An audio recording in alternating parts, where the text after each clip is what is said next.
Where's my favorite girl in this family?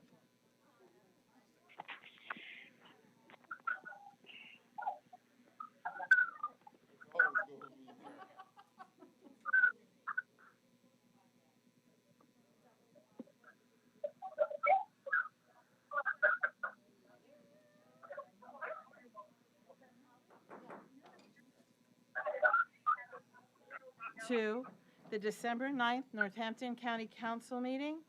Peg, will you please lead us in the Pledge of Allegiance?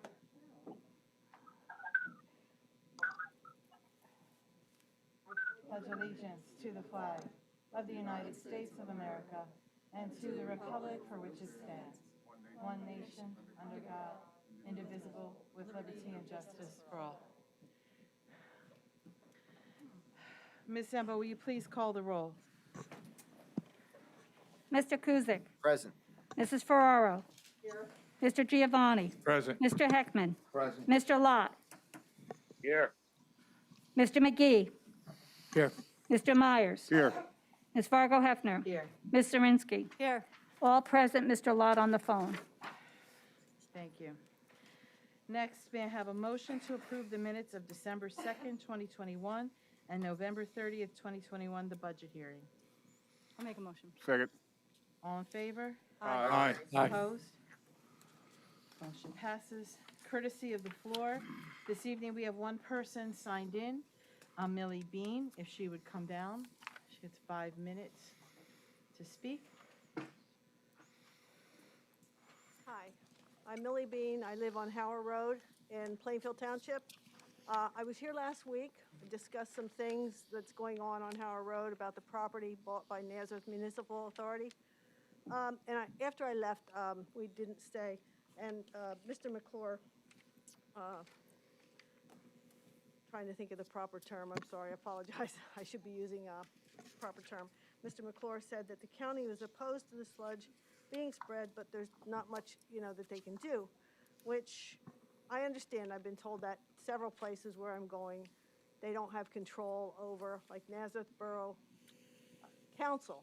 We went there to the meeting and I spoke, and there's not much they can do. They don't have control over the sewer authority, but everybody was very kind, listened to what I had to say because of the farm and the situation of where it's located, by houses, and coming to Plainfield Township and buying this farm at an inflated amount of money, highly inflated amount of money, for the sole purpose of spreading biosolids. They're not buying it to farm it. And at the point where there's a Mr. Wolfgang at the state level that I guess has something to do with preserved farmland. And one of the issues is the fact that there was an article in Lancaster Farmer. The Nazareth Authority has purchased the Howard Farm in Plainfield Township, Northampton County, 80-acre preserved farm, and the authority intends to use it as a Class B biosolids disposal site. It is one thing if individual farmers choose to land apply biosolids as part of their fertility program. The DEP permits this, and the State Farmland Preservation Program allows it. However, I think that there is a fundamental difference between an owner using biosolids as part of their farm operation, farming as principal use, and biosolids as an accessory use, and an authority using a preserved farm for a biosolids disposal site as its principal use. And he goes on and explains about if that's what their intent is, buying it, and that's what their intent was, buying it, not using it as a farm. So at a state level, you have a lot of municipalities, municipal authorities, that if they start letting preserved land be used for this purpose, it's going to be a real nightmare. And on the county level, you have a really vested interest in this. The county puts money into this program for the Northampton County Farmland Preservation. The townships put money in, The county puts money in, the state puts money in. So you all have skin in the game. I know there's probably things maybe you can't do, but maybe with somebody will have some kind of ideas. You reach out to this one. I've been reaching out all over. The township is going to have a meeting, public meeting, in January. I did a letter to the editor. We had, my neighbors had they met with a reporter. They had an article in the paper. Some of the people from Nazareth actually came to see my brother today because he's the one that's been farming it for the last 50 years. And they're going to have something in place for that to proceed of for farming. Now, what's there now has been in place for a few years. I don't know exactly how many years. They redo it every so many years. And he knows all about farming, but at the point where they're going to come in there and expect somebody to spread this stuff. The tough part is, see if I can find this. This is something else I read to them. You may have seen this. I know Ms. Zirinsky has this. Don't use sewage sludge as fertilizer. It's claimed that the Morning Call 19 article proposed use of Class B biosolids as fertilizer in Plainfield Township, that the application will be performed following state and federal regulations, which is what you have to do. But these regulations pertain only to minimizing exposure to workers spreading the material. So if whoever they have do this, for instance, my brother, his health is at risk. And I said, our health is at risk. We live directly connected to, our farm is directly connected to Howard's. My time's up? 1 minute. Okay, thank you. So, needless to say, I come here again just for people to have some awareness of what's going on. And Plainfield Township will be having a meeting. There's going to be a lot happening. I'm getting signs. Hopefully they're ready tomorrow. I'm going to plaster them all over about Nazareth Sewer Authority, don't dump on us. They want to do this, they should be buying land in their own borough, not Plainfield Township. It's not good neighbors. Thank you very much. Thank you very much. Are there any other members of the audience that wish to speak that did not sign in? Okay, hearing none, we're going to move on. This evening, we have the opportunity and the pleasure to give several presentations for elected officials who have served this county very well and deserve our attention and our thanks. And first, I'd like to call Mr. Myers to present a proclamation to Judge Nancy Matos Gonzalez. So if she would come forward and if he would go down to meet her. If you want to come in front of the podium, you can. Yes, we're allowed to take pictures. You want us in front of the microphone? Wherever you want to be. Okay. It's Well, easy I'll for read the proclamation, then we'll come out front. Good evening, how are you? Good, thank you. Terry Myers, my pleasure. And I'm being clumsy tonight. Don't get that shot. Okay. Nancy Matos Gonzalez, in honor of recognition of service to Northampton County and the residents of Southside Bethlehem as the magisterial district judge since 1991. A graduate of Liberty High School, Allentown College, DeSales University, with a master's degree in criminal justice from Boston University. MDJ Matos is the first Latina district judge in the state. Magistrate Matos Gonzalez interned during college with Northampton County Department of Corrections, later becoming a court liaison. My glasses are steaming up, folks, so let's hand on there. For the juvenile offenders at maximum security, Riverville Intensive Treatment Unit in Northampton. After winning in a 1991 primary election upon the retirement magistrate Gambino in February, then Governor Bob Casey appointed Magistrate Matos Gonzalez to the seat until winning in 1991 general election. In the face of blatant discrimination in her initial campaign, Matos Gonzalez rallied and persisted in her determination to serve her community. A specialist in restorative justice, Magistrate Matos Gonzalez created learning experience in favor of traditional punitive justice, believing in the alternative dispositions have the potential to be more effective than fines or imprisonment. She continued to serve Southside Bethlehem with creative, positive solutions, as well engaged in community service. The Northampton County Council extends congratulations to Magistrate Matos Gonzalez for her continued dedication and service to Northampton County for 3 decades. I give this to you because I'm the Courts and Corrections guy. But more than anything else, I'm proud as one minority to another to hand this to you. Because let me tell you something, it's been a long road for folks like us, and you make us proud.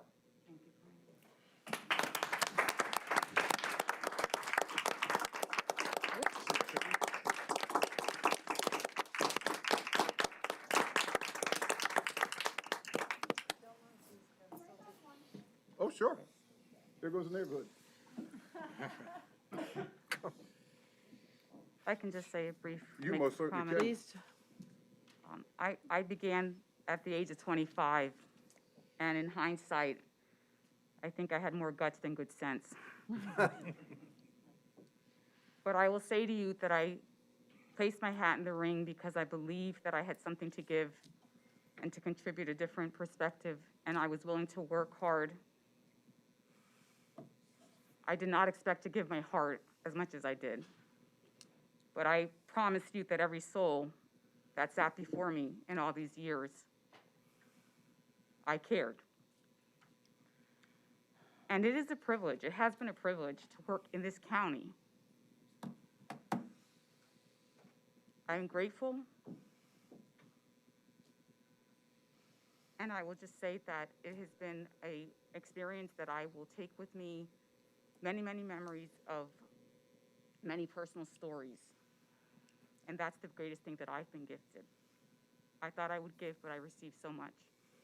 This is meaningful. I appreciate the support here and from my colleagues and the bench. Thank you. Thank you, Jen.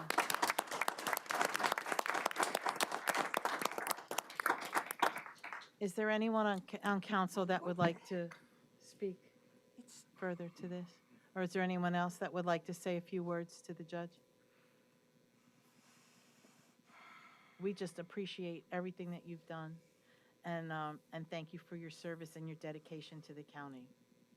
It's just so wonderful, and it's wonderful to have women leaders, women of color, as Mr. Myers said, but just great role models in public service. So thank you for everything, and enjoy your retirement.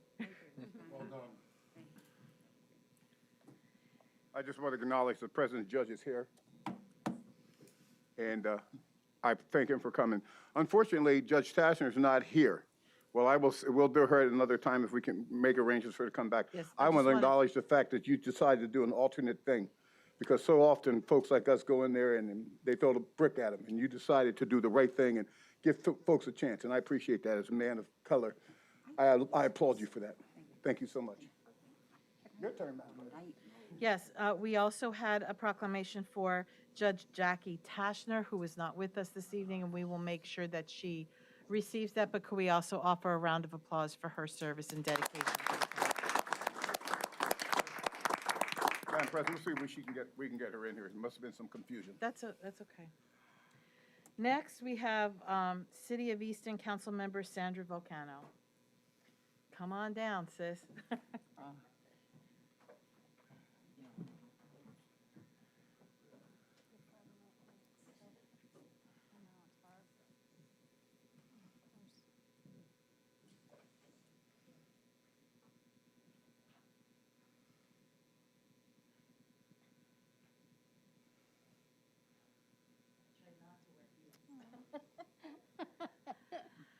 This is a proclamation presented to Sandra Volcano in honor and recognition of service to the residents of the City of Easton as a council member since 2002.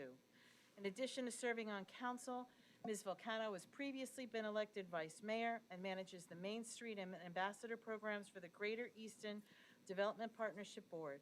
She's a founder and member of the Career Institute of Technology Foundation Board, a member of the Northampton County Community College Alumni Board, and sits on the Community Action Board of the Lehigh Valley.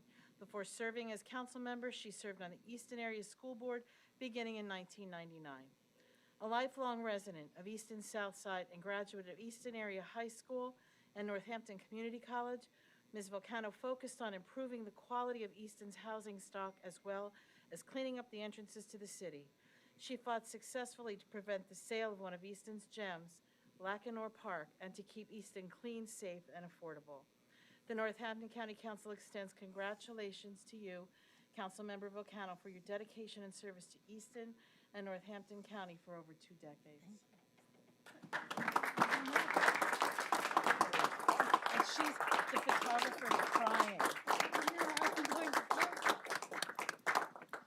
The photographer's not supposed to cry. Here, Jeff Ward wants your picture. I'm sure she has a few I words. do, and I'm not real good off the cuff. And I gotta lower the mic because I'm so short. I just would like to thank County Council for recognizing me for my many years of service on the City of Easton, with the City of Easton. Over my 20 years, I saw Easton go from a depressed city with lots of empty storefronts and businesses. Today, we are a vibrant, bustling city with lots of residents in all our neighborhoods. Visitors are coming to enjoy our festivals and historic state theater performances and feeling safe, because they didn't feel so safe when I started. We are attracting development and businesses. The County of Northampton, and I applaud all of you and everyone in the administration, because you have been good partners with the City of Easton, and we recognize that. You've helped us get funds to continue our growth and our economic development, so thank you so very much, and please, let's continue to do that. I hope that I was able to contribute just a small part to some of the growth in Easton and the revitalization, and I just want to let you know that I'm not leaving. I plan to sit on one of the city boards, and I also would like to say that I've enjoyed my time on council, and now it's time for me to continue my service and to enjoy friendship with many of my friends and my family. So I wish you all good wishes to all the newly elected ones to this county. Peg, I want to wish you good health. Thank you, Sandra. I've known you since you've been on council too, and it's been a pleasure. So please continue good health and stay active. And also, I'd like to say to Bill McGee, you will be so missed on county council, but I know you will not fade away. You will be a part of this county in other ways, and I do hope that one day we see you sitting here again. Lastly, I just want to say a very happy birthday to my good friend, Lori Vargo Hefner, and continue good health. Thank you so very much. It's been a real pleasure. Thank you. Very nice. Is there anyone that has anything they'd like to say on behalf of Mrs. Volcano? Mr. Myers? Sandy. We go back to Shaw Junior High. So we've known each other for more than 4 decades. I wouldn't be sitting here today if it wasn't for Sandy Volcano reaching out and having a conversation with me, with Bill McGee and Lori, when I decided to run for council, and she's like, yeah, you got to go. We've been in this game a long time, young lady. We've known each other. I've served with you in other capacities. We have a lot of mutual respect for each other, being that we're from South Side and we're just kids from the block. So they get a taste of what it's like when I open my mouth, I start talking like a South Sider. I wish you the best of luck in your future. Michelle, you can stop crying. I remember when you were a little snot-nosed running around the block. At this point, Easton's going to dearly miss your wisdom and your years of experience. And I don't think anybody on council, they would be foolish to think that they won't. I wish you the best of luck in your future and whatever I can do, feel free to call upon me. But I'll be knocking at your door in a couple of years because I'm running for again. Okay, dear? Yeah, I was going to say, one of the benefits of being around a long time, as opposed to getting older, is that you get to meet a lot of people. And I had met Nancy when she first was running, and I mean, it seems like yesterday sometimes. But Sandy and her late husband were two of the first people that I talked to when I got involved in this business we call politics. And they were very helpful. I mean, I used to cruise the strip, Northampton, go to the Circle, and that'll tell you about age, right? Peg knows about that. Don't let her fool you. But anyway, no, and she would bring me up to date on what was going on, and she was very helpful. And throughout the years, I mean, Sal will give you a big speech, but if you really want to get to the nub of the problem, I would talk to Sandy.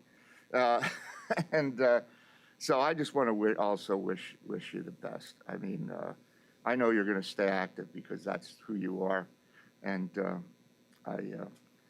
I wish you all the best going forward. Good health, moving, and same goes to Nancy too.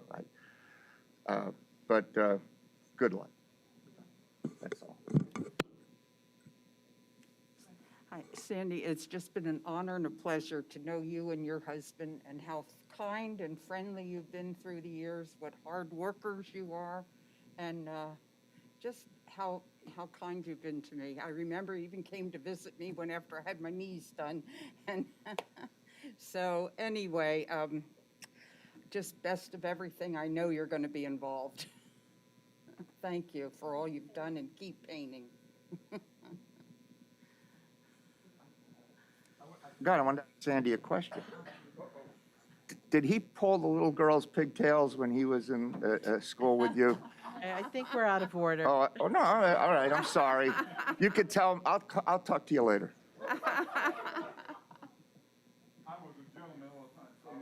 Oh, dear God. Anybody else? Okay, thank you. Thank you, Sandy. I hope you will not be the last Volcano woman to give public service to this county. I think there's 2 more coming. Uh-oh. Because I've met the mayor of your house, and she's only 7, right? Next, I don't know if I'm going to get through the next one, so maybe somebody else wants to jump in. But this is the time where we present plaques to people who are no longer going to be with us on council, and I have one for William McGee. So we could stand right here. I'm not going down there. But in honor of recognition of William B. McGee, for your commitment to public service as a member and vice president of Northampton County Council, congratulations and thank you for your deliberation and guidance, always with the best interest of the citizens of Northampton County.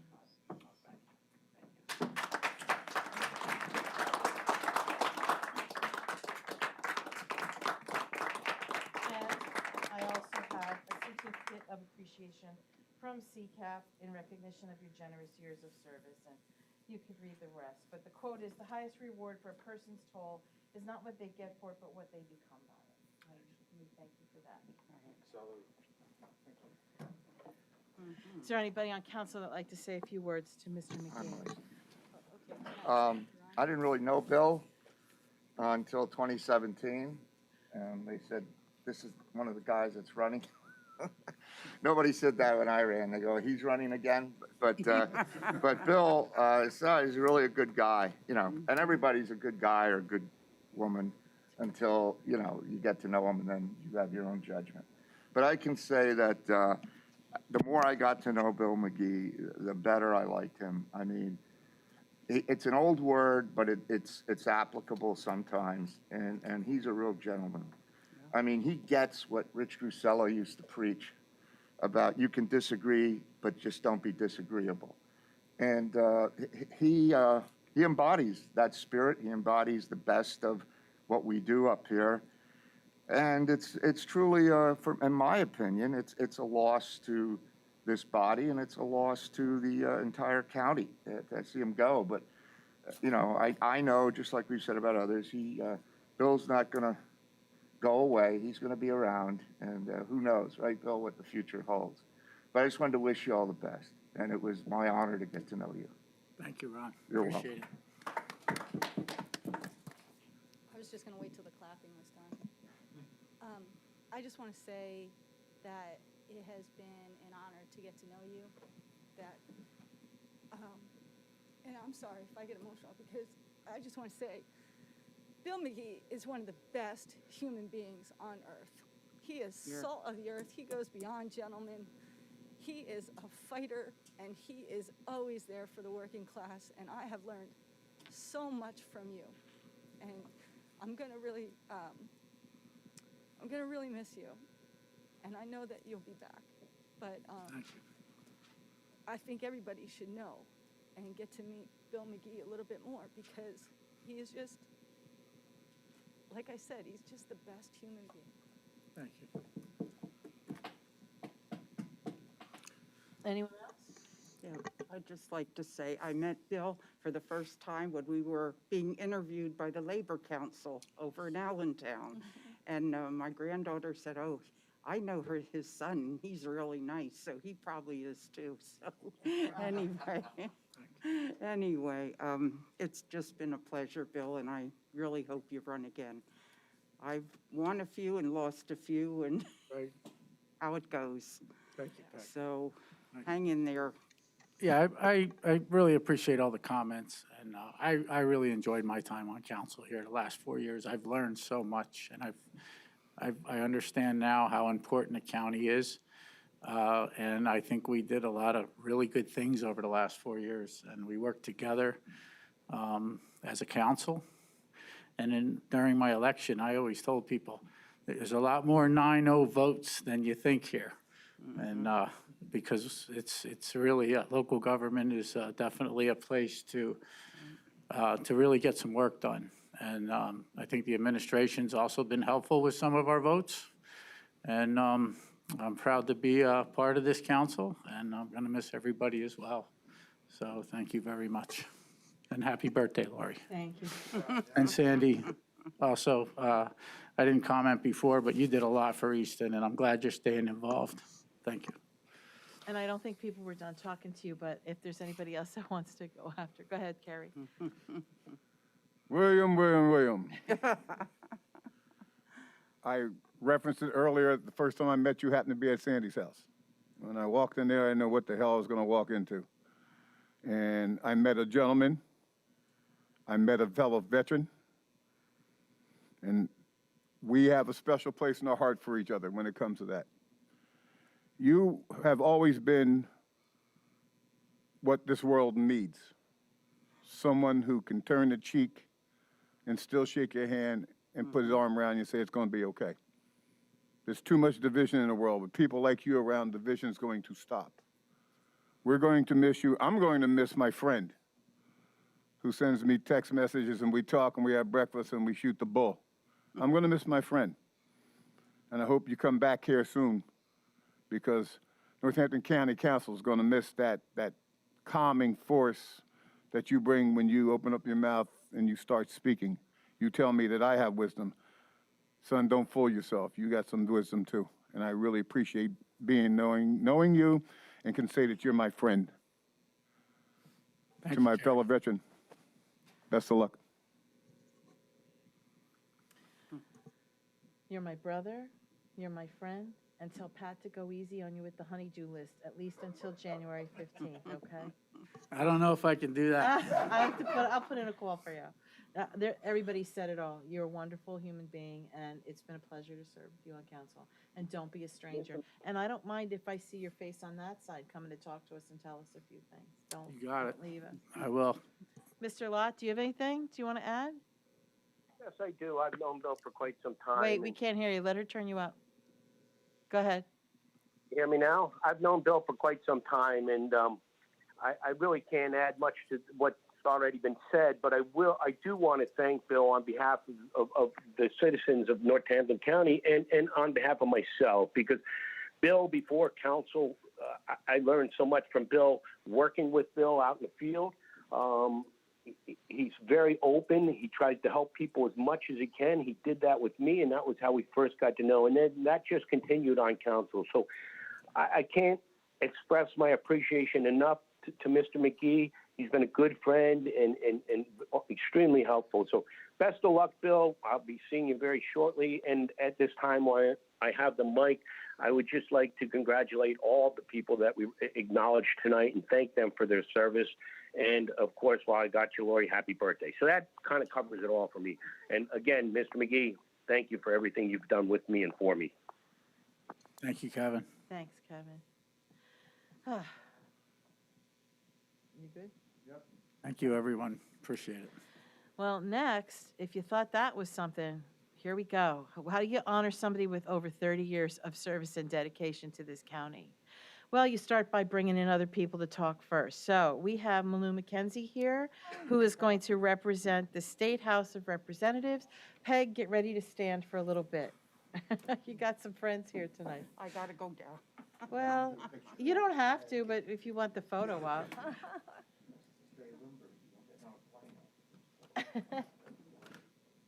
Oh, is she really?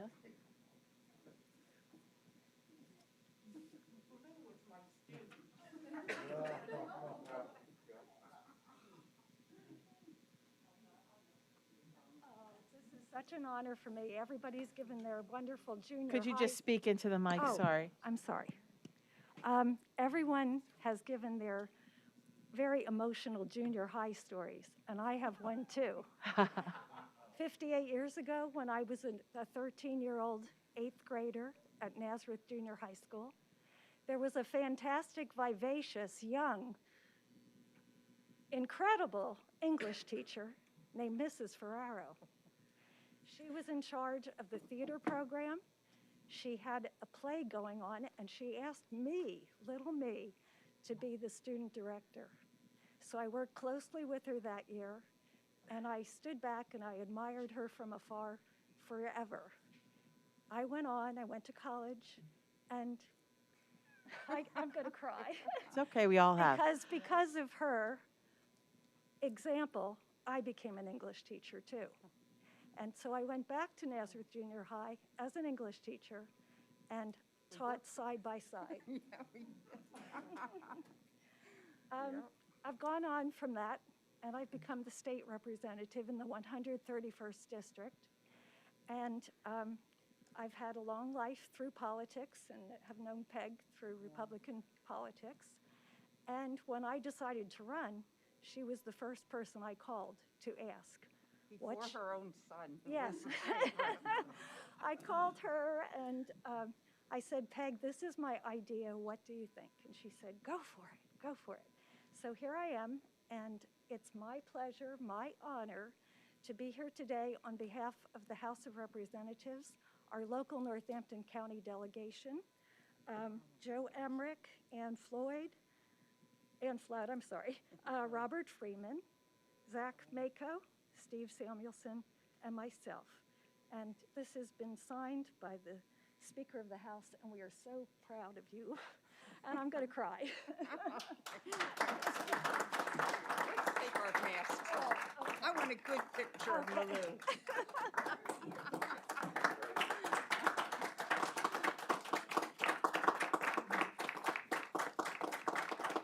Thank you. I can't believe you here today.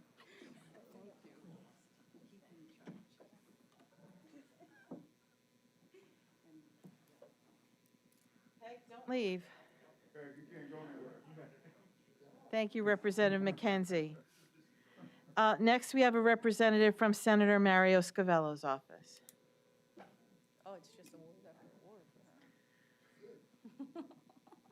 her.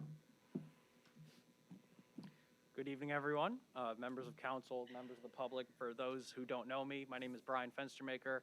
I'm District Director to State Senator Mario Scavello. He sends his greatest apologies for not being able to be here in person, but he knows he'll bump into you here and there and everywhere.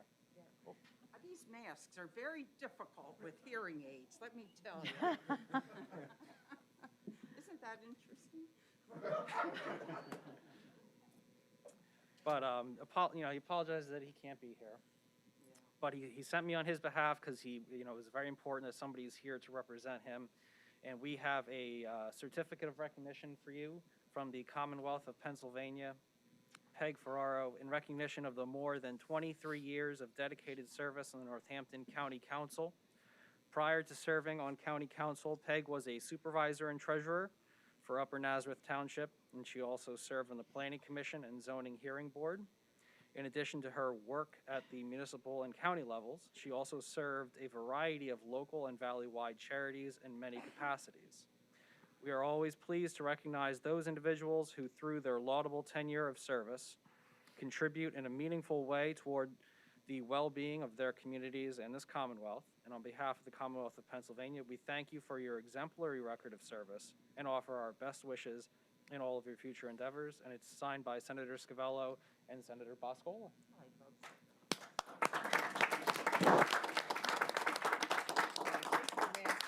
We can have a good picture. Do you mind? Do you want to? No.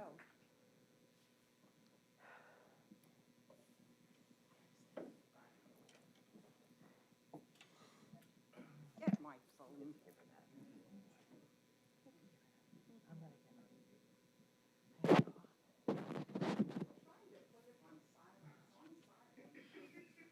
It's It's on silent. Okay, but you now can I'm come gonna back put it to on us night now. mode or something. You want me to go I down there? can't find it. I don't. Huh? All right. I gotta read though. Well, she's coming back up here. I'll come to you.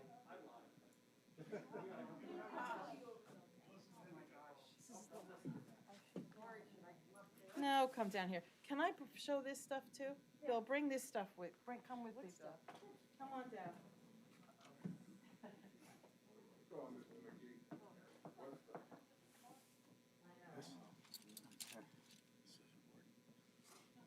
I thought you were gonna get out easy, huh? I did. Here, I'm trying to hide the gift. All right, so come here.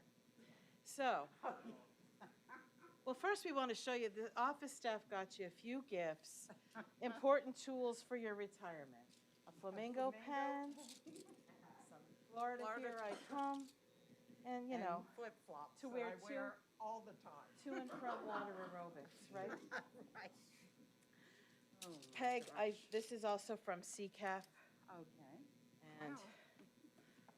in recognition of your generous years of service and outstanding commitment of time, support, and talent on behalf of county government in the Commonwealth of Pennsylvania during your tenure as a councilwoman, your advocacy for the policies and issues of county government, and your strong and insightful skills have done much to enhance the lives of the county citizens and to strengthen the communities within your county. Presented this 23rd day of November 2021. And from us, Uh-oh. Oh, my in honor word. of Margaret L. Ferraro, for your many years of public service, thank you for giving us your time, and we're going to give you a little time back. Oh, Lord, thank you. That's adorable. I will use it. Oh, definitely. Let's take a picture. Nobody's gotta taking a picture of us. Here. Somebody take a picture. Nobody wants to take a You picture keep of us. turning your back to. Here she comes. Take your mask off because I want to see you.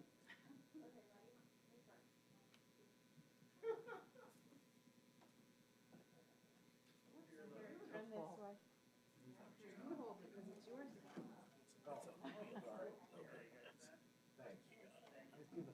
Turn around. And Amy wants one too. Here, you got it. Oh, yeah. Hold on. I'll hold up the shells. That's it. The flamingo's upside down. That's okay, he'll fly She to Florida. giving me rabbit ears. No, flamingo. That's funny. All right, let's take her up top. Thank you.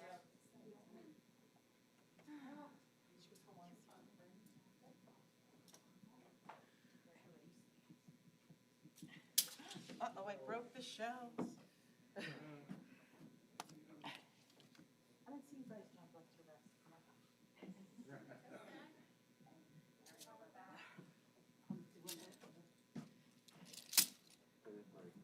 Nope.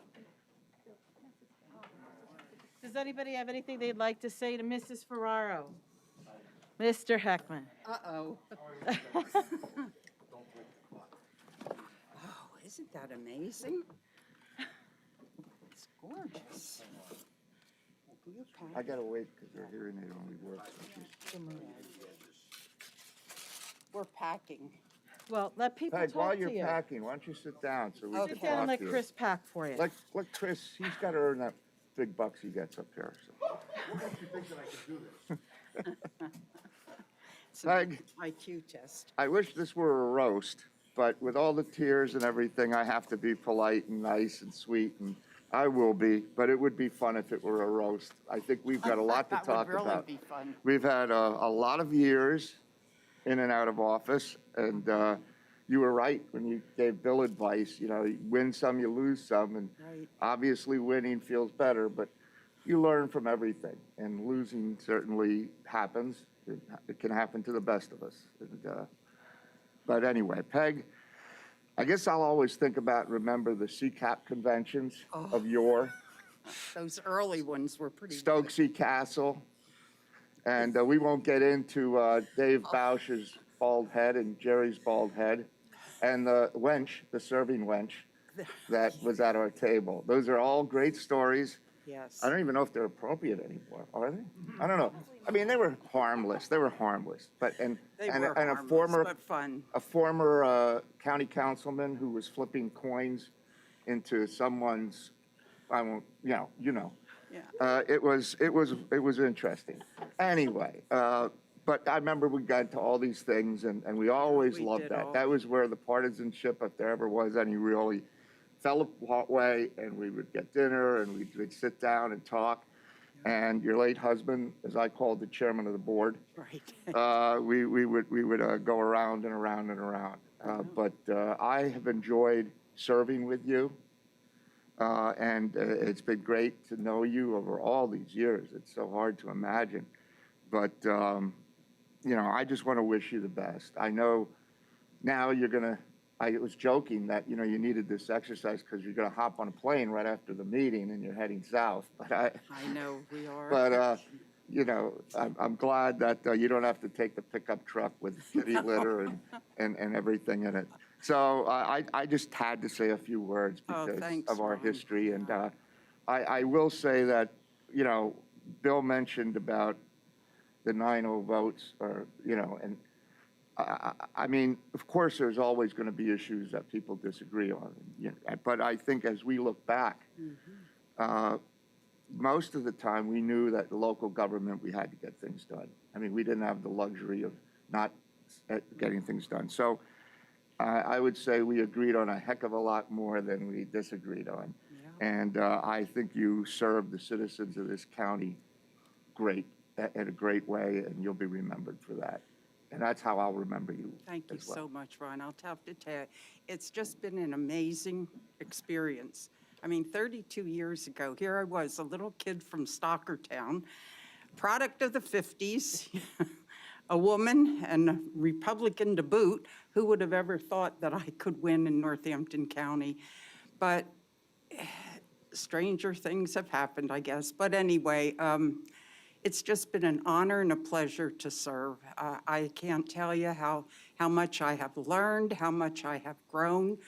And the people have been tremendous. One of the most gratifying things you can do is when someone calls you and asks you, tell you they're having a problem or they need some help. The greatest thing you can do, the greatest feeling is being able to help them. And that's what this is all about in every level. And just to tell you a story about when I lost in 1997 over the infamous 911, 4 years later, I ran again. And I was at Plainfield Farmers Fair, and I saw a bunch of my students running around with the handout cards. And I said, what are you doing? They say, well, we were with you when you lost, and it wasn't pretty. So they were pushing. So thank you, everyone, for everything. I can't tell you how good it's been for me. I learned well from my father, who I worked the polls with as a kid, and My husband was so supportive, and anyway, I have great kids and a ton of grandchildren, so that's what I do. Thank you. Thank you, Peg.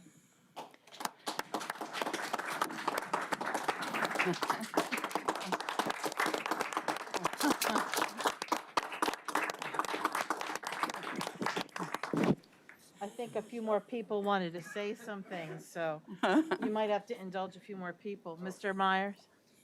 Oh, Carrie. Peg, I remember meeting you for the first time. You were a brave woman walking into the halls of Shiloh Baptist Church. Oh, I love that church. I know you do now, but you weren't then. And you were running for office, and we were all sitting there talking about, who the hell is this white woman, and what's she doing in that church? And she came in, and she introduced herself. She had a conversation with the congregation. And you won a lot of people over that day. Oh. Because you won pretty good that year. And I You inspired a lot of young people. I had the pleasure of meeting you then, and then when I ran the first time for council, I talked to you then. And then you came back here, and we've had a chance to talk for the last 2 years. It's been my pleasure to be in your presence because you bring a lot of wisdom and understanding, even though we clash sometimes. But that's the good thing about it.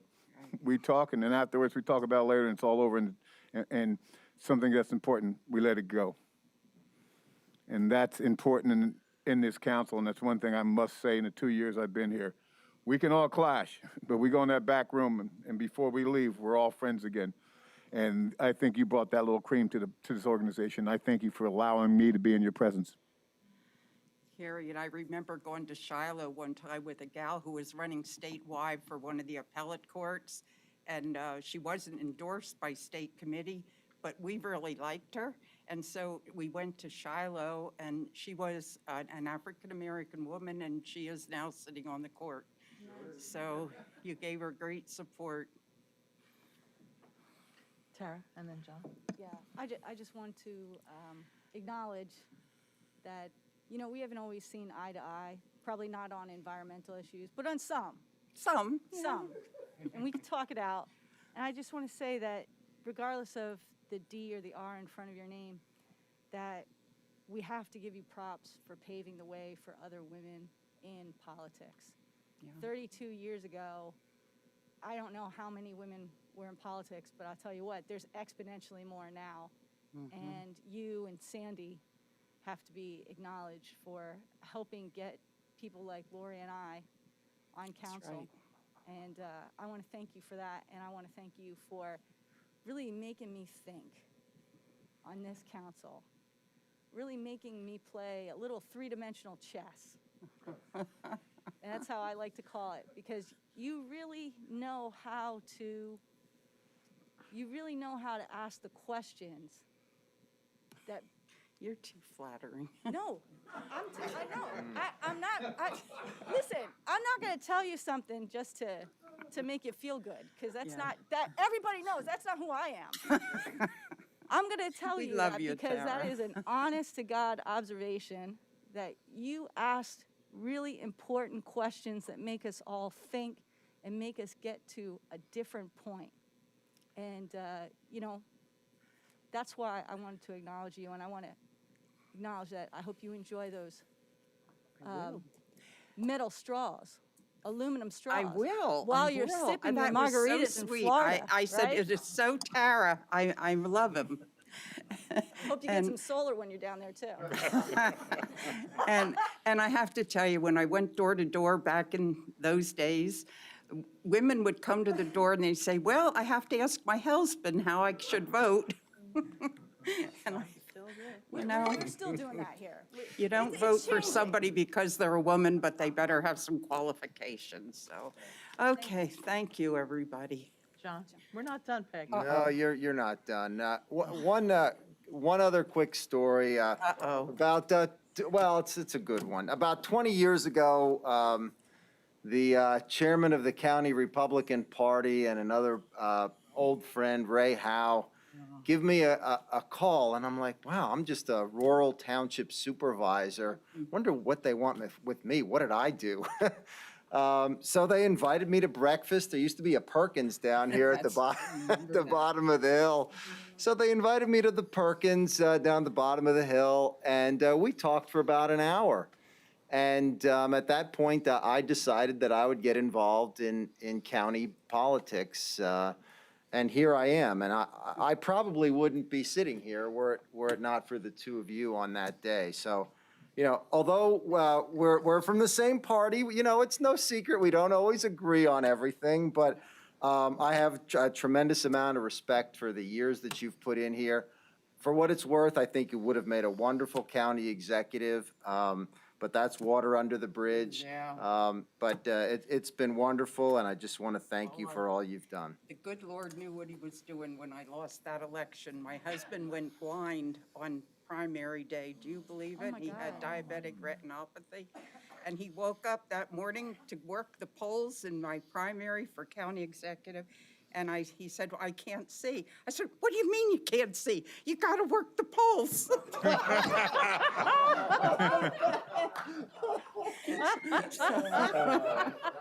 So poor Dominic, he did have a wonderful surgeon, Wills Eye Hospital. He did get his eyesight back in time to go to University of Michigan for his 50th law school reunion. So that's why I say that loss is sometimes a blessing. So thank you, everybody, so much. I Anybody else? appreciate it. Mr. G. Peg, Uh-oh. you know how it was way back when you were running for county council and you happened to trick my wife into signing your petition and said, here, sign here and we'll take care of all this, don't worry about it. And she went to vote and found out she was on the ballot for committee person. So, And she was a good one, too. yeah, we appreciate it. And I thank all your support from when I ran. We were special. A lot of Thank you. stories. Yeah, very good. Good years. Yep, Kevin? thank you. Mr. Lott? Yes, so much to be said, but I'll just sum it up real quick. It truly has been an honor to serve with you, Peg. I have the utmost respect for you. Again, thank you for all you've given to the county, and we need, you deserve everything that your future brings you. Good health to you, and again, thank you so much. I've learned so much from you, and you've given me some advice, and unfortunately one time I didn't listen to you, and I kind of felt bad for not because I didn't listen to you, because I didn't take your advice, and it kind of backfired on me a little bit. So anyway, thank you, Peg. I truly appreciate being with you and serving on council with you. You're a wonderful person. Take care of yourself. Thank you, everybody. And my first grandchild just got engaged, so that's going to be our next phase. We're not done, Peg, sorry. You're trying to wrap it up. Go ahead, Bill. I just have a quick thing. I've met a lot of people on council and I've met a lot of friends and learned a lot from everybody. And I have to pile on here. I've learned from Peg too. And 4 years is a long time, and we spent 4 years together. And it was a pleasure to work with you. And you were open-minded on a lot of your votes and a lot of your dialogue, and I appreciate that. I appreciate working with Enjoy you, your Bill. time Really. and rest a little of these council meetings. It's a lot of work. It's a little bit more than you think you're getting into, and Exactly. absolutely. Thank you. And I loved working with Mr. Spadoni, too, because we have so many old stories. And I just want to echo a lot of what everybody else has said, but I'll keep it short. I appreciate you so much. I sat with you. I was seatmates with you.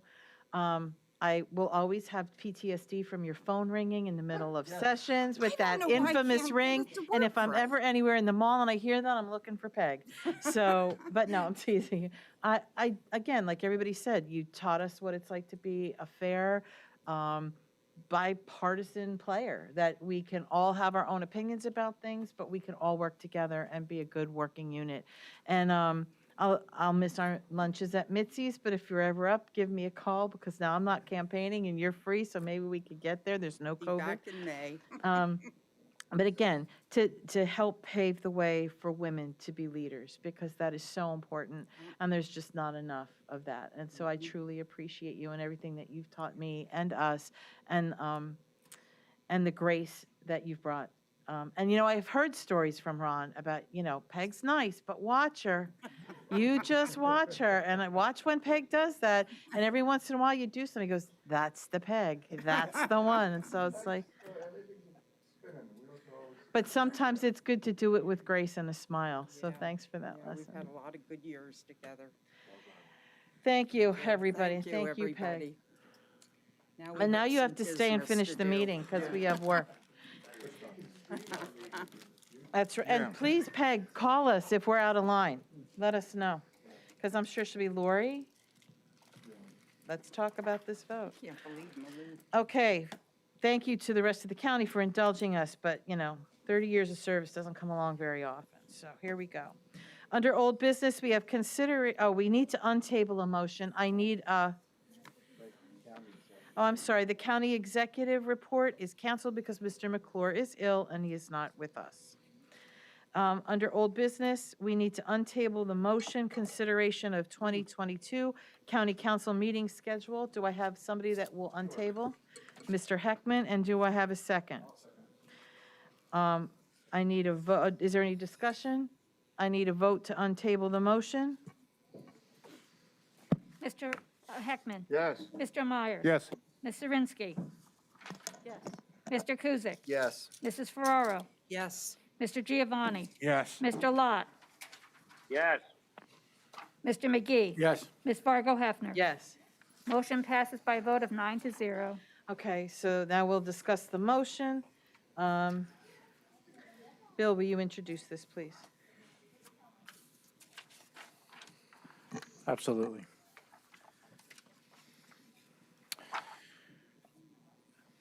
The resolution? This one? Okay, just to be clear. Yes. It's in a little small font, but I'm good. Resolution by the Northampton County Council that in accordance with Northampton County Home Charter Rule, Section 206, the Northampton County Council organizational meeting will be held on Monday, January 3rd, 2022, and will begin at 3:30 p.m. prevailing time in the third floor meeting room. Room number 3116, Northampton County Government Center, 669 Washington Street, Easton, Pennsylvania. And 2, the regular schedule of meetings for the year 2022 shall be conducted on the first and third Thursday of each respective month, beginning at 6:30 p.m. prevailing time. In the third floor meeting room, room number 3116, Northampton County Government Center, 669 Washington Street, Easton, Pennsylvania, with the following exceptions. The meeting scheduled for Thursday, December 15th, 2022 is canceled and rescheduled for Thursday, December 8th, 2022, and will begin at 4:30 p.m. prevailing time and will be held in the third floor meeting room, room number 3116. Northampton County Government Center, 669 Washington Street, Easton, Pennsylvania. So moved. Thank you. Is there any discussion regarding this resolution? Yes, Ms. Zirinsky. I have a question. This meeting is moved up to 3:30 because the actual swearing-in ceremony is at 1, right? Yes. And this does not change the swearing-in ceremony, No, it correct? does not. Okay, just to make sure. But that's the whole reason we tabled it, and we did receive clarification from Mr. Green that it is actually 1 o'clock, and they discussed the timeline, and they felt that that would be an appropriate time for us to start. It also allows Mr. Cusick to join us after work. So if Okay, he, so everybody's happy. Very good. is that correct, Mr. Cusick? Are you happy? Yes. Okay, just checking. I wouldn't want to miss it. I figure not. Can we have a vote? Mr. McGee. Yes. Mr. Giovanni. Yes. Mr. Heckman. Mr. Lott. Yes. Mr. Myers. Yes. Ms. Fargo Hefner. Yes. Ms. Zirinsky. Yes. Mr. Kuzic? Yes. Mrs. Ferraro? Yes. Adopted by a vote of 9-0. Thank you. Is there any other old business to discuss? Hearing none, we'll move into new business. We have the consideration of the American Rescue Plan Small Business Grants. Mr. McGee, will you introduce the resolution? Absolutely. Whereas on March 11, 2021, the American Rescue Plan of Act 2021, H.R. 1319, was signed into law and is intended to combat the COVID-19 pandemic, including the public health and economic impacts. And whereas Northampton County was awarded an allocation of approximately $30 million of American Recovery Plan funding to spend on various relief efforts. And whereas a grant review committee comprised of Northampton County Department of Community and Economic Development staff and county administration convened to review and make funding recommendations. The recommendations totaling $571,615 for 46 projects are attached hereto and made a part of hereof as Exhibit A. Now therefore be it resolved by the Northampton Council of the County of Northampton that the recommended grants in Exhibit A are approved, and number two, the county executive of the County of Northampton is authorized to execute any and all necessary grants agreements with the applicants not to exceed the approved amount for each grant. So moved. Thank you. Is there any discussion regarding this matter? Mr. Cusick? I kind of a question. How much longer is this going to go on?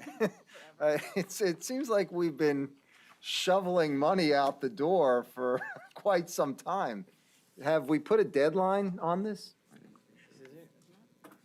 There is no deadline as of yet. I would recommend that businesses who still have a need get their application in. We have one more meeting January 5th, and I believe that is going to be a topic of discussion at the committee meeting. Okay. While you're there, Mr. Barron, I know someone usually asks this, how much is left after this is We're spent? at approximately, with all the businesses that have been approved by county council, so long as they all get their paperwork in, we're at about $11 million. Remaining? Spent. Spent. What is remaining? I think the initial allocation was for $15 million. So about $4 million? Approximately, yes. All right. And Mr. No, just kind of a thought. I think at some point, I agree. I think at some point we need to put an end to this and consider whether or not reallocating the money for another purpose might be worthwhile. Because, I mean, by now, anyone who has been interested has had the time to do this and avail themselves of these funds. So I think that might be something after the next meeting, early next year. It's something for the administration and council to give some thought to, because as much as I enjoy doing this, it should not go on indefinitely. Thank you. Anyone else have a question? I had a question for Mr. Barron, if he doesn't mind coming back. I understand. Mr. Barron, how many of these are new businesses versus repeat? As of right now, I On believe this the list particular- is probably 60-40, 60% businesses that received under that first round, and about 40% new businesses, if I had to venture a guess.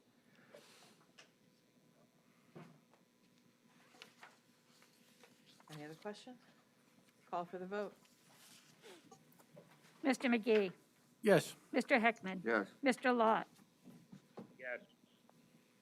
Mr. Myers? Yes. Ms. Fargo Hefner? Yes. Ms. Zirinsky? Yes. Mr. Kuzic? Yes. Mrs. Ferraro? Yes. Mr. Giovanni? Yes. Adopted by a vote of 9-0. Thank you. Next, we have the consideration of a memorial area at the Human Services Building Resolution. Mr. Heckman, will you present this, please? Yes, thank you. Whereas in July of 2016, Grace Packer was murdered in one of the most reprehensible acts of child abuse ever recorded. And whereas Grace endured a lifetime of pain and loss from sex abuse allegations that led to her birth parents losing custody when she was 3, to an indecent assault charge that sent her adoptive father to prison when she was 10, to the unimaginable rape murder of the then 14-year-old Grace. And whereas this resolution is to serve as a memorial to a child who only wanted what all children want, love, security, and a sense of permanence, instead she had a life of abandonment, suffering, humiliation, and death, all at the hands of those who promised to love but only gave pain. And whereas the Northampton County Council does recognize and support the ongoing work of the Human Services Department to protect the vulnerable citizens of the county, and will render whatever assistance in any form as is needed in pursuit of that goal, with the hope of preventing another such incident. Now, therefore, it is hereby resolved by Northampton County Council that in 2022, a remembrance tree be planted and a permanent marker be set and a contemplative bench be placed outside the Human Services Building, honoring the memory of Grace Packer, and for the County of Northampton to provide any and all resources to effectuate this action. It is further resolved that if at some time in the future the Human Services Building is named for someone, strong consideration should be given to naming said building for Grace Packer. Now, if I may, I think the resolution speaks for itself, but I would just like to add, and I wrote quite a few notes, excuse me, but I'm not going to read them. I'm just going to go to a couple of things right here. This is done in memory of a victim, and today, people sometimes have come to me, they've even come to me lately and said, well, the main function of the county, why is the county, the main function of the county? I say to them now what I said to them 30 years ago, and I'll continue to say to them, is that you have the courts, you have the DA, and after that, our main function is human services. If it weren't for human services, I don't know if we'd have a county government. You'd get dog licenses, that could be done at municipal levels and things like that. Now, I know nowadays, one would think it's community and economic development is the main business, because that's what's become the big thing. But what it is human services. And this is a story that really, it's about Grace. It's about all of us. And I, as someone who was in this field, as a former director, and more importantly, as one of the first child abuse caseworkers in Northampton County, I feel qualified to speak to this. And I investigated cases, and some of them were sexual abuse cases, but fortunately, no one died. You know, there were some that weren't very good, but you know, that at least was it didn't happen. But that was a time when really a lot of things were more hidden, and reports weren't necessarily given by certain responders that give them now by law. So this is in no way a reflection of what happened to this young girl, of the lapse of our department or anything like that. It rather is that we all have to remember why we're here, just as the people in the department have to remember why they're here. And we are here to make sure that those who cannot care for themselves, and particularly children who aren't in a position, that we are always vigilant. We're vigilant with each other. We always have to be on top of the game. And that's why you've heard me go on and on about separate classifications for children, youth, and family workers, that they should be remunerated at a higher place, because I think more regulations are even above what we have now on ongoing evaluations of not just foster but adoptive parents. And the stipend given to foster parents and adoptive parents should be increased. But that's only what we can get from the state. And I would call on the state and CCAP that we continue to push for that. But in this case, I think it all boils down to remembering if her death can serve a purpose, maybe it's to have us all remember and contemplate. And that's why I wondered about the tree, something permanent and a marker. and the bench, contemplative bench, that people will keep her in the back of their minds. They go there, and even those that say, "Why do you?" I've had many people come up and say, "Your department, children, youth, and family departments are terrible. They break up families and this and that." And there are mistakes made, obviously, when you're dealing with something like this. But the thousands and thousands of children, elderly, and others who have been protected far outweighs that. And so in the memory of Grace, I would ask that you would support this resolution. Thank you. Any other discussion on this matter? Call for the vote. Just say Oh, I'm sorry, thank you, Peg. Ron, for doing this. Thank you for thinking about doing this. If I may, Madam President, this thing, for some reason, this issue, has been on my mind ever since it happened. Yeah, it's hard. And I mean, I've dealt with this, but I haven't been able to shake this one off. This was just so tragic. I mean, this was from when she was an infant. And every time she thought she was getting ahead, it didn't work. I mean, this is somebody who just suffered from right after birth to her tragic death. And it just serves the purpose of why we all have an important job to do. And those in the trenches should never doubt what their importance is and what they must do. And that's why I often say they need certain protections and whatnot in the job that they have, because, you know, sometimes mistakes are made, but I'd rather err on the side of caution than let something like this slip through. So this, it's a small gesture, but I think it's worthwhile. That's all. Call for the vote. Mr. Heckman, Yes. Mr. Lott, Yes. Mr. McGee, Yes. Mr. Myers. Yes. Ms. Fargo Hefner. Yes. Ms. Zirinsky. Yes. Mr. Kuzic. Yes. Mrs. Ferraro. Mr. Giovanni. Yes.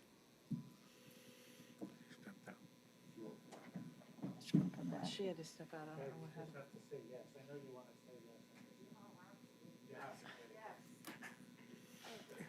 Adopted by a vote of 9-0.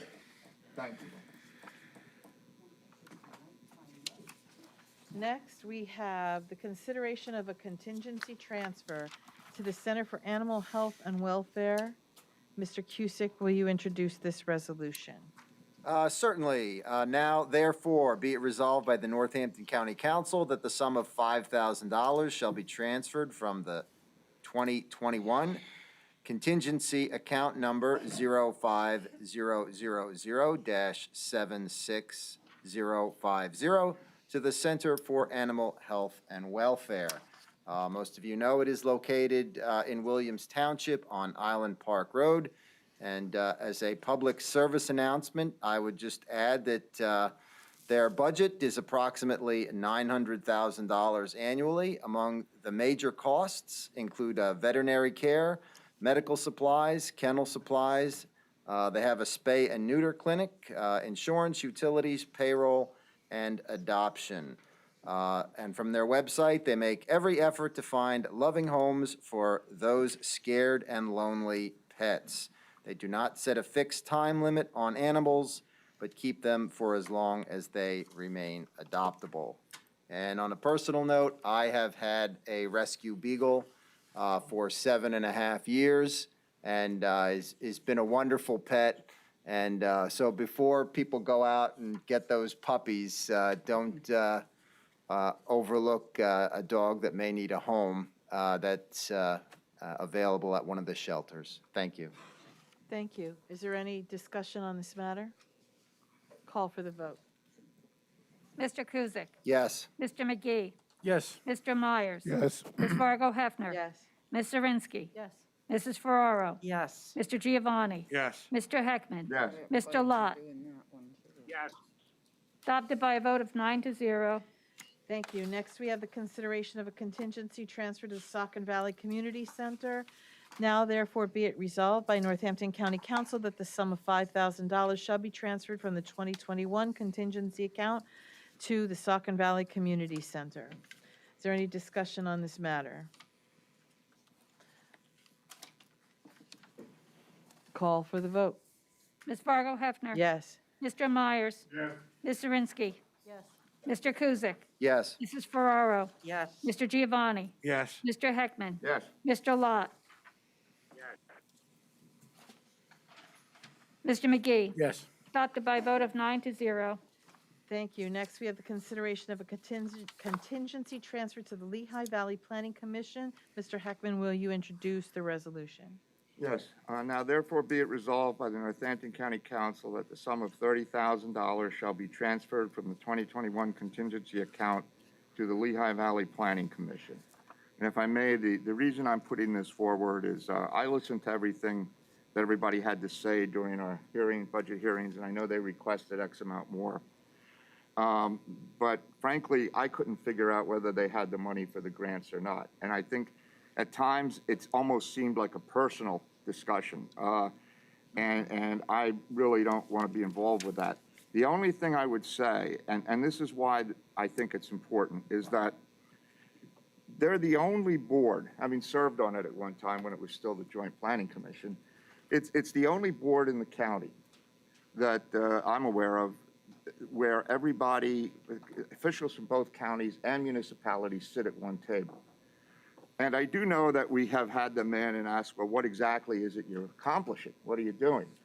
And that's fair, and I think it comes to fore primarily because of what's happened in our Lehigh Valley and particularly Northampton County. We've become an inland port, and we've had some of our local bodies actually still think that's a great idea, some of our leaders. We know what the problems are. And I think municipal leaders are finally realizing that the tax gains from some of these big boxes, now their residents are saying, hey, wait a minute, what about our roads? What about the environmental impact? What about the noise? What about the trucks? And what about? I think going forward, they're going to be more receptive, maybe, to discussions on what can we do as a county community to possibly limit some of this. And, you know, this is approximately half of what they asked for. I spoke with Mr. Zabrowski, who I've known for as long as I've known Peg. And the thing is, we had a very frank and very direct discussion about what they're going to do going forward. He understands where I'm coming from. I think he also understands where we were coming from, too. And that, you know, they're charged with trying to get all of this together, and that there needs to be more than just letters written to State House, and we can do that. So I'm supporting the entity and what they provide, and that's that table where we're all at the same table and we can discuss this huge issue of planning instead of just pointing fingers at each other, sort of say, hey, let's talk about this. So anyway, that's it. That's my resolution. And So I just have a question. Bill, you're in charge. Yes. Ms. Zirinsky, you're recognized. Thank There you you. go. Good. Bill. This is like an odd meeting, I just have to say. So this contingency, this money coming out of the contingency, it's just coming out of not out of the budget, so it's not a budget amendment. No. And I'm trying to remember, this was not in the budget amendments that were approved the other day, right? No, this is Okay. from our existing. So I just want to make sure that this is only the $30,000 and that this is not going to drain the entire contingency fund. No, we start the year fresh. Okay, all right, Yeah. great. Yeah, yes, this would be coming from what's left this year, which is still a fair amount. And we start the year with the new budget, which is the amount that we had approved, or we. And this is very different from the $50,000 that Mr. McClure has already pledged for the watershed study. And he's not here to acknowledge that, but I will rib him about that when I see him. Because that will be in addition to whatever is approved or not approved today. Is there any further discussion? Yes, Mr. Cusick. Yeah, real quick, just to tack on to what Mr. Heckman said. I too did serve on the Lehigh Valley Planning Commission. I think they do a wonderful job.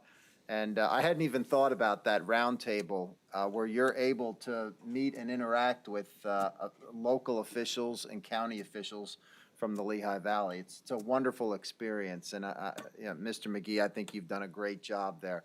I didn't get to say it before, but I'll say it now. And I would urge you to submit your resume for one of those citizens positions, because I really valued some of the information you brought back to us. But as far as the money goes, I got confused in that budget discussion from all the back and forth and whose position was what. But I was on the board when we hired Miss Bradley, and I think she's been a good leader in difficult times. And my beef is not so much with the Planning Commission, but it is the transportation study and how money is divvied up. So I'm going to support this, but I would urge Mr. Zabrowski and members from Northampton County to look into restructuring how the transportation study group is set up, because I've felt that there's a lack of diversity as far as members from rural areas and other parts of the two counties, as a matter of fact. Thank you, and that's really all I had to say. Thank you, Mr. May I Cusick. just Mr. say- Heckman? I just wanted to let John know that part of the discussion, I'll say this, part of the discussion I had with Mr. Zabrowski very much focused on transportation. And I heard what everybody had to say, and I would just urge the two county executives going forward, as we appoint people to the board, who and then get on to transportation, that what their position is, because he's aware that is causing a lot of the friction, and we all know there's some friction there. I'm not going to speak. I don't really know Ms. Bradley that well. I just got to know her now, and I know their opinions on the leadership. But I'm talking about the entity itself, and that's what I'm focused on. And he's well aware. Now we'll see what they do, but he's well aware that this council feels that the transportation needs a fresh look. Let's put it that way. Just wanted to. Any other discussion? Yeah, one thing, I mean, we were toying with the idea of what we're going to do with funding. I know their ask was like 640 something, and, they were always asking 600,000 for the last 3 years, and we would always go in with 575. And I know there's some times with transportation money where I think our county did get shorted. I really do, based on looking at everything. And then they had the crunch where they had to take some of the money back. I think that was last year. But they did commit to putting some kind of a plan together to look at the state code, which I think needs to be looked at. I have to give that to them. I'm on board with Mr. Cusick saying, the transportation thing seems a little unfair too. I don't know. It just seems like it's like we're out of control. Like we lost control with the transportation authority. And so anyway, I will support Mr. Heckman. I think it was kind of a good idea to just keep it out of the budget, and we're still going to help them as best we can. So that's all. Thank you. I would just like to add that I'll support this because I understand your motivation in doing so. My concern is that, when they came and they did their presentation, and I did some research and spoke to some members also, that these were salaries that were being designated for new planners. And I really hope that if we do approve this, that's where the money goes, and it doesn't go to giving upper level management increased raises. Because if that becomes the case, then I will not support increased funding for them in the future. But, if they said that, I understand that we're growing and they need these workers, and so we should offer them the resources that they need. Are there any other comments, questions? Call for the vote. Mr. Heckman. Yes. Ms. Fargo Hefner. Yes. Ms. Zirinsky. Yes. Mr. Kuzic. Yes. Mrs. Ferraro. Yes. Mr. Giovanni. Yes. Mr. Lott.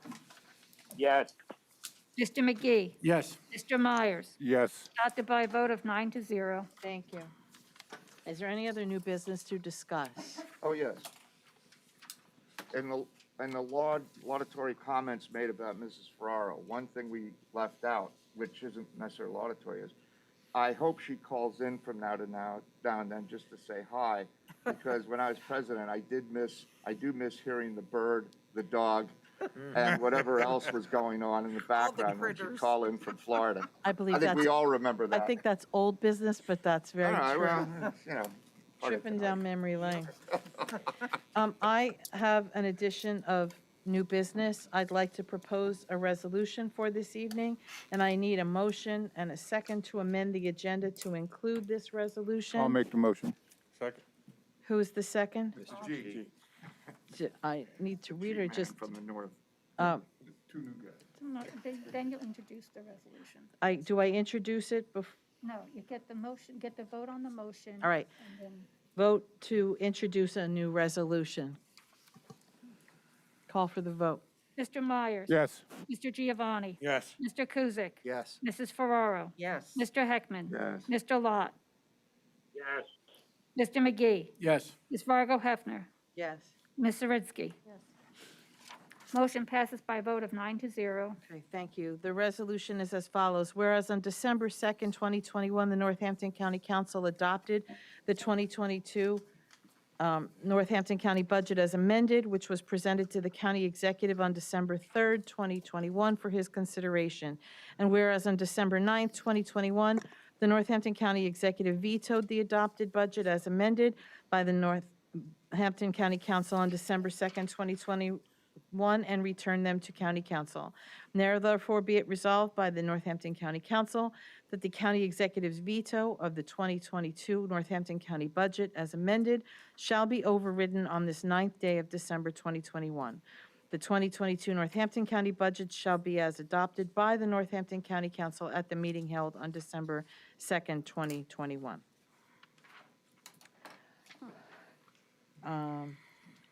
Do I need a sponsor or no? This is a resolution, so I don't need a sponsor. Okay. Is there any discussion on this matter? Yes, Mr. Cusick. I'll start a couple things. I think what the county executive cited in his veto, one of the reasons was related to the salary increases for the elections position. And as I had previously said during the budget discussion, I felt that since Act 77 was passed, the nature and the responsibilities of the jobs in that office has changed. Not only do they have to run an election on election day, they have to conduct a mail-in election, I don't know, maybe 50, 60 times what we used to get as far as just routine absentee balloting. They have to have the office available for ballot on demand. That started, I think it was September 20th. And they had extended hours in order to accommodate for that. They had to patrol and collect ballots from drop boxes. Those are all in and above and beyond what they signed up to do. So as a result of those increased responsibilities, I felt very strongly that those individuals deserved additional compensation for the work that they do in that office. And couple that with the fact that across the state over the last year and a half or so, we've seen approximately half of the election directors resign or leave those positions. So we got a couple of good people there, and I don't want to see us lose them. And a few $1,000 in the grand scheme of things. Elections is a core. Sometimes we discuss what's a core function of county government. Conduct of elections, folks, is right up there with human services.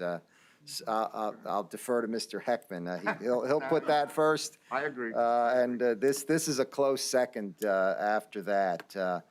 Then the other pieces involved the transfers. Madam President, you had suggested an IT study or looking into that. I didn't have a problem with that. Doing some additional research on Graysdale, again, certainly, I don't disagree with that. And the other one is a study of salaries. That's something we haven't done in a long time. I think that's well past due. Whether or not we follow through with it is another thing. We've had a bunch of studies, so. All three of those I thought were worthy ideas that you brought forth, so I'll be supporting you. Any other discussion from council? Yeah. Mr. Heckman? Yeah, I mean, I think Mr. Kusick spoke to some of it. I think the important thing to remember is we don't really even need to give a reason. I mean, why we would move money around. We have the opportunity as a council to amend the budget. We just can't rate a revenue source. We can't create revenue, but we can take from. Now, the council president did give indications as to what her feelings were as to what this could be used for in our contingency fund. But I really wanted to speak to, and I think this is important. The executive wrote purported necessity for rating, I thought that was a great word, rating its own financial stabilization. And that's why I asked Mr. Kusick, and Ms. Ferraro is here too, if in fact taking the money was a violation of the ordinance. Now Mr. McClure feels it is, but he also said about studies, that he feels that we're stepping on his toes. The administration has that, and we're getting involved. And the committee system, where the administration is required to appear and be interrogated on innumerable subjects. Well, we get to interrogate whoever the executive allows us to interrogate. I mean, if I say I want to speak to so-and-so from fiscal, I'm not going to get so-and-so from fiscal if he doesn't want him to appear. So I think as time, and I don't want to, this isn't just Mr. McClure. Over the years, executives will naturally push back whenever council asserts itself. And they see everything could be, and Mr. McClure is the first attorney, that's the executive. Anything can be written a certain way, and we have our solicitor to say, you're stepping on my toes, this is my turf. But I mean, we have to remember, we don't lose the home rule part, whether we have an executive that's elected or appointed. Counties that have home rule have appointed. So, I mean, his job is the chief executive officer of the county, and he's to run and to manage it. But our job is to govern it. And if you read the charter, I think that's pretty clear. And we can decide how we feel is in our best interest to govern the county. We need information, which we may need beyond whatever we're getting from the administration. I personally, if somebody wanted to go to court over this, this is a basic situation where I think it's actually, this veto is stepping on council's prerogatives. I mean, there's been innumerable studies done over the years. And, this is the first time I ever read where an executive said, by doing a study, we're stepping on his or her toes, are clearly granted to the administration by the Home Rule Charter. I would respectfully disagree. I don't think anything's that clear in the charter. But one thing I know that I think is pretty clear is that we have certain rights. Anything not written is ascribed to us. Again, the solicitor could correct me, but that's why it's important to read your charter, read it again, and then read it again. It's not precise. It can be vague at parts, but for council, the vague parts generally come back to you. So anyway, I just wanted to say, I would just wanted to add that I read this real quick. I just got it tonight. And with all respect, I would respectfully disagree with the county executive's opinion for why he feels he can't have the money. Mr. Myers? Just a question for the solicitor. Is it not the job of council to be a check on things inside the county? Absolutely, yes. Then therefore, I don't think we're violating anything. We're just trying to do our job. Anything else from council? Just have a comment. I have been reading the Home Rule Charter, and what does bother me is the comment that you made about not being able to talk to individuals that are not allowed to come to meetings. I think that as a council, we can push back on that because one of our powers is to compel the attendance of witnesses and the production of documents and other evidence at investigative hearings. So we can have information, and I'm not quite certain how I think we can interpret that to mean that we can push back on that. I'd let the solicitor talk. I agree, Tara, I agree, that's a good part. That has to do when we have subpoena witnesses. I don't know how that extends or not extends, but yes, we should be able to do that. Yeah, and I think there is a gray area where there are employees involved, and I think that we need to establish a relationship that is not adversarial with the administration so as to have this open communication. For all the reasons before that I did not support the amendment, I'm still going to vote no on this because all of it's lumped together and weren't able to parse it out. And I still am very wary about having 2 steps for a career service granted to individuals. I believe that in the future that is going to come back to us, and we're going to have a lot of career services individuals coming and asking for their 2 steps because they too endured hardship this year, pandemic, conditions at Graysdale, in the jail. And I think when you say that, I understand that one of our core functions is elections, but another one of our core functions is human services. And so we have to look at this in a broader picture. So I'm done. Thank you. If I may, I respect everything you just said. And adversarial, I agree with you. And I think it's just important that I don't want to be adversarial, but that goes both ways. Respect and adversarial positions, that has to be administration to council and council to administration. But otherwise, yeah, I respect the fact about, your opinion on the things. That's all. Any other comments? My only thing that I'd like to add is that we sat through 6 budget hearings.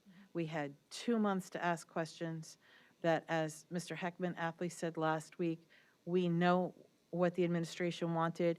Anybody in any of these other offices could have given raises to people. We saw who got raises. People were given different raises in different departments, different equipment was bought, different choices were made by those folks. And it's now our time and our job to make decisions, and these are the decisions that we made. So we either stand by them or we fall.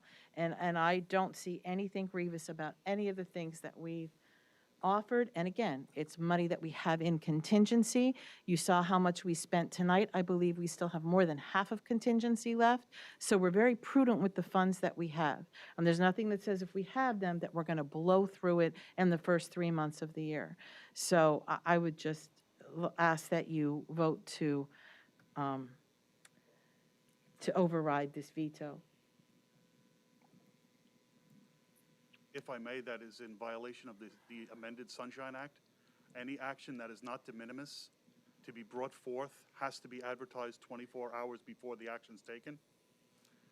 My understanding is it's not, and that we do have the right, according to the Sunshine Law, to be able to introduce things at council meetings. As amended in August, Mr. Spadoni? We are proceeding with the Sunshine Law, and this is the proper item of business for council. It was delivered to council, I understand, at 4:15? In accordance with the Home Rule Charter. But it has to be, any actions that are taken that are not de minimis have to be advertised. If you were going to make a motion to name a tree after someone, that's a de minimis action that can be added to the We're agenda. voting to override a veto, and I Which believe is that something our that the public solicitor should will know is going to determine be that. happening, not something that should happen without. Okay, I'm going to recognize our solicitor. Thank you. It is my opinion, after reviewing this matter, anticipating this with our staff, that this is a matter for council's consideration. We are at a public meeting. We could not be more open or transparent. He was thank you, he's not recognized. If I may. Yes, sir. I mean, Mr. Gertinger, the executive knew what he was going to do before whatever time it was today. And I mean, Ms. Zirinsky just talked about respect and non-adversarial. I mean, Peg knows, I've been around and we've seen the games get played between council members and between administrations and council. I mean, I'm sure it was planned that it would be done at this time. I think it's unfortunate. I mean, the executive got the budget he wanted. He got his tax cut. He got, actually, for 4 years, he's gotten everything he's asked for. I get the sense this was planned so that hopefully we'd go once again fall over about a legal opinion and it would force council to come back again. But I'm going to go by whatever our solicitor says we can or can't do. And if the chips fall from that, so be it. Do you have any hesitation or reservation? No. Okay.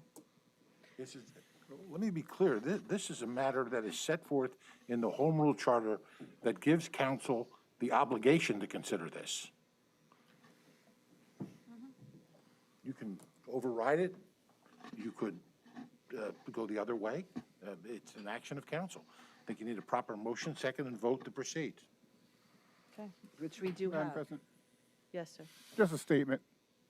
You know, a week ago, I made the statement that he was going to veto this, and I'm as right can get. He just waited to the 11th hour right before the meeting to do it. And I looked at the Home Rule Charter, and I don't think we're doing anything wrong except doing our damn job. Ms. Zirinsky. I think, I just want to clarify that it's not the Home Rule Charter that's being violated. It's the amendment on the Sunshine Act that was delivered in August. Because in my understanding, we have to advertise everything. That's why we couldn't just put, because I think I discussed this with you before, because I know that the Home Rule Charter says that any council member at any point in time has the right to bring a resolution to the table. You could do it at the meeting. But since the Sunshine Act was amended, it's my understanding that that is not the way it can go, and that the Sunshine Act, because that has priority over our Home Rule Charter. Now, I'm not the solicitor, so I'm asking you, which has priority in this governing body right now? I could not be more clear. I'm not going to delve into an argument about this. This is a matter for council's consideration. If there's a complaint about the Sunshine Law, then let us go to court and deal with it. This is a matter of the Home Rule Charter, the obligation of this council to consider the veto as offered by the county executive to the budget.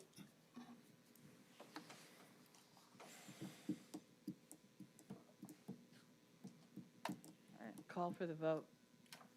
Well, you have to say what the vote is. Do I have to read the resolution again?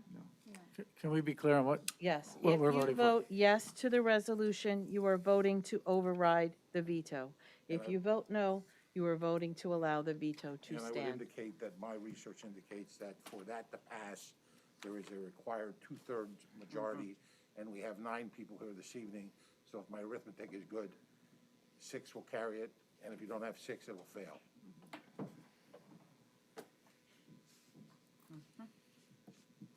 Call for the vote. Ms. Fargo Hefner. Yes.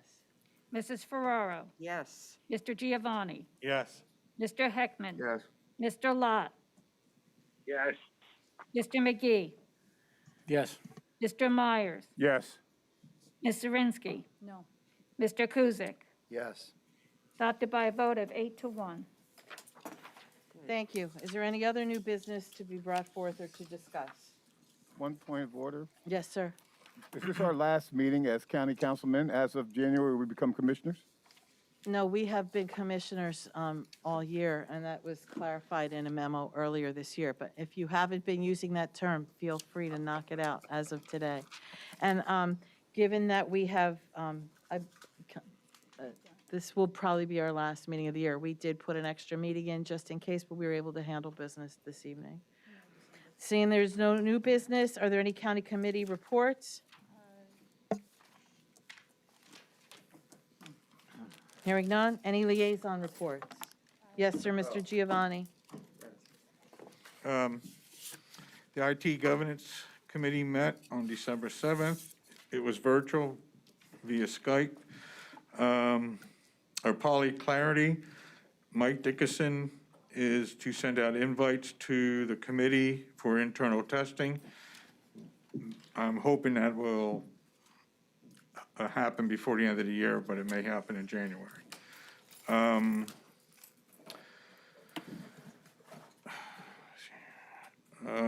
Over at the Forensic Center, the power's in the room. They are doing server migrations, hardware installs, that's all taking place.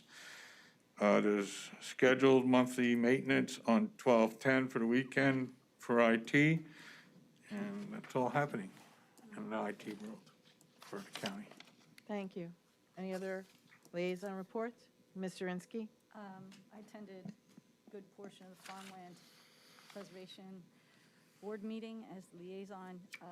Millie Bean, who was here earlier, also attended that meeting, and there was a very robust hour-and-a-half long conversation about the Howard property and the Farmland Preservation's position on it, and additional information that was given by Maria Bensoni about the property itself, because Farmland Preservation was not informed during the sale as to whether or not that farm was even being sold.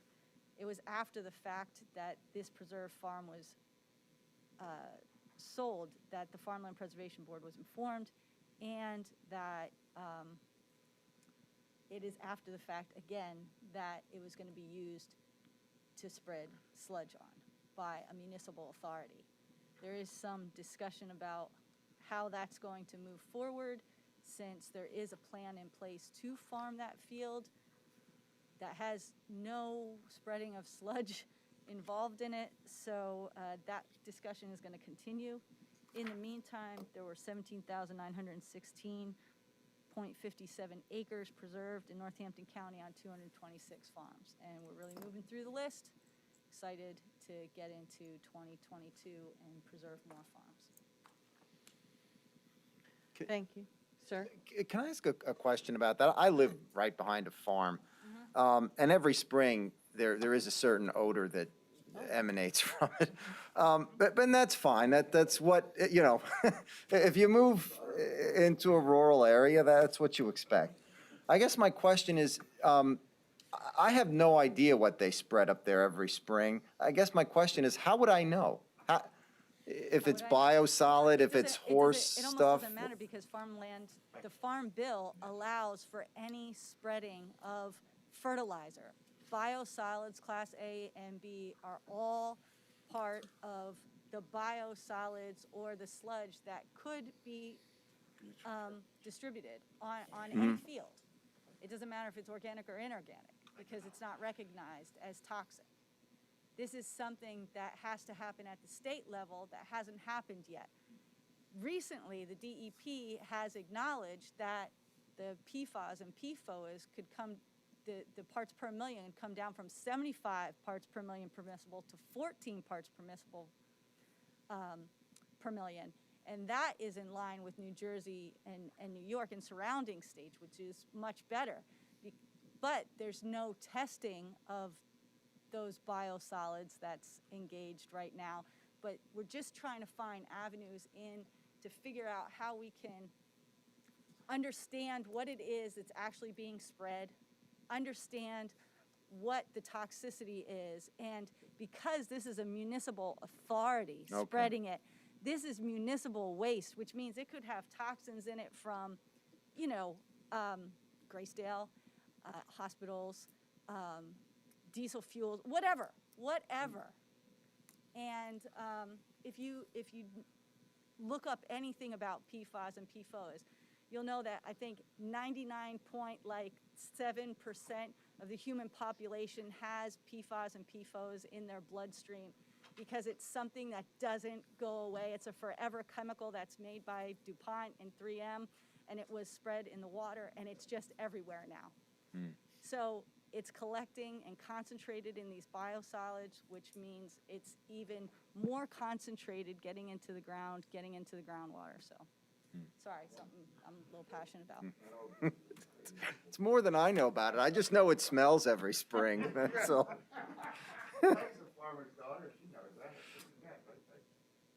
It's a lot. Any It's a other lot. There's a good council? movie on Netflix, though. Any other council liaison reports? GPA was held this Tuesday.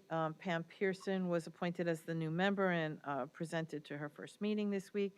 There's good news and not news. The bridges are not news. There's incremental progress or none. So the ones that are still due are due, with little progress being made. But the good news is that the Glendon Hotel is coming down, and that I believe as of Monday, it is scheduled to begin the demolition. Lori, on Channel 69, they did a story, and they said the problem is, though, that the Sprite sign has mysteriously disappeared. So I called the DA, and I gave him what I thought was a hint.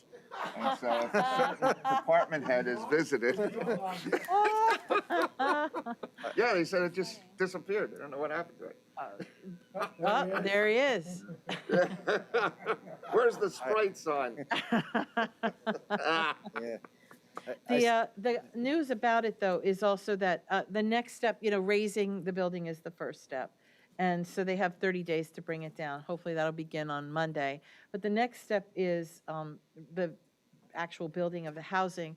So we were informed that they would be applying to the state DCED for some funding to help with the project. I think it's about $600,000. They need about $1 million to do it. So that will be ongoing in the new year. We'll begin that process. But finally coming down. Any other liaison reports? Any council clerk reports? Any solicitor report? No. Motion to adjourn. Sure. Second? Motion. Merry All in Christmas, favor? Happy holidays. Merry Christmas. Happy New Year. Happy holidays. Thank you. Good for you. Be safe. Well, don't leave me there. Great work on it. No. Well, please, we're not going anywhere. What do I do about Monday's How about meeting? that Do I action? need to make that up Yeah, now? surprised me. Okay.